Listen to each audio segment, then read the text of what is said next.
ในยุคที่การลงทุนและการซื้อขายทรัพย์สินเติบโตอย่างต่อเนื่องนายหน้ากลายเป็นอาชีพที่ได้รับความนิยมอย่างมากเพราะไม่ต้องมีเงินทุนเริ่มต้นจำนวนมากแต่อาศัยความรู้ความสามารถและทักษะการเจรจาเป็นหลัก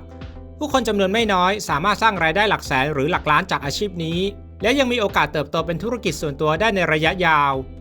นายหน้าคือผู้ทำหน้าที่เป็นตัวกลางในการซื้อขายหรือเช่าอสังหาริมทรัพย์เช่นบ้านที่ดินคอนโดหรือแม้กระทั่งรถยนต์และสินค้าประเภทอื่นๆหน้าที่หลักคือการหาผู้ซื้อหรือผู้เช่าที่ตรงกับความต้องการของเจ้าของทรัพย์แล้วทำให้การเจรจาเป็นไปอย่างราบรื่นจนเกิดการปิดการขายการเป็นนายหน้าต้องอาศัยทักษะหลายด้านทั้งการสื่อสารการเจรจาการตลาดออนไลน์การสร้างเครือข่ายและความรู้ด้านกฎหมายอสังหาริมทรัพย์ยิ่งรู้ลึกมากยิ่งสร้างความน่าเชื่อถือและเพิ่มโอกาสในการทำรายได้คำแนะนำเริ่มจากเรียนรู้พื้นฐานศึกษาเกี่ยวกับตลาดที่คุณสนใจพร้อมทั้งเรียนรู้กฎหมายที่เกี่ยวข้องสร้างเครือข่ายและคอนเนคชั่นอาชีพนายหน้าต้องพึ่งพาคนรู้จักและความน่าเชื่อถือยิ่งรู้จักคนมากยิ่งมีโอกาสได้งาน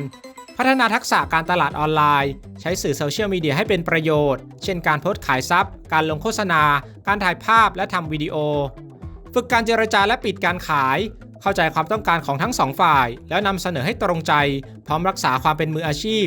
ทำงานอย่างโปร่งใสและซื่อสัตย์ความไว้วางใจคือหัวใจของอาชีพนี้หากคุณน่าเชื่อถือลูกค้าเก่าจะบอกต่อและแนะนำลูกค้าใหม่ให้คุณได้เสมอข้อดีของการเป็นนายหน้า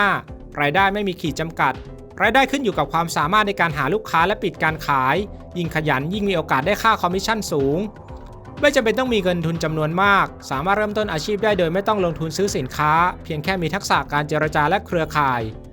ยืดหยุ่นเรื่องเวลาและสถานที่เป็นอาชีพที่สามารถทำงานจากที่ไหนก็ได้และจัดสรรเวลาทำงานได้เองเปิดโอกาสทางอาชีพกว้างสามารถเป็นนายหน้าในหลายธุรกิจเช่นอสังหารถยนต์ประกันภัยสินเชื่อหรือแม้แต่ผลิตภัณฑ์ออนไลน์สร้างคอนเนคชั่นหรือประสบการณ์ทางธุรกิจได้พบเจอผู้คนหลากหลายช่วยเรียนรู้เรื่องธุรกิจการตลาดและการสื่อสารในชีวิตจริงความเสี่ยงของการเป็นนายหน้า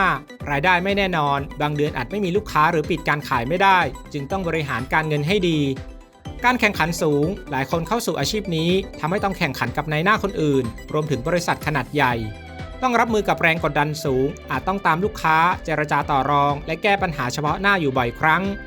เสี่ยงต่อการโดนปฏิเสธหรือลูกค้าเปลี่ยนใจแม้จะพาลูกค้าไปดูสินค้าแล้วแต่สุดท้ายอาจไม่ปิดการขายได้ต้องรู้กฎหมายและข้อกำหนดที่เกี่ยวข้องเช่นสัญญาจะซื้อจะขายการโอนกรรมสิทธิ์ภาษีหรือค่าธรรมเนียมต่างๆหากไม่รู้อาจเกิดปัญหาในภายหลัง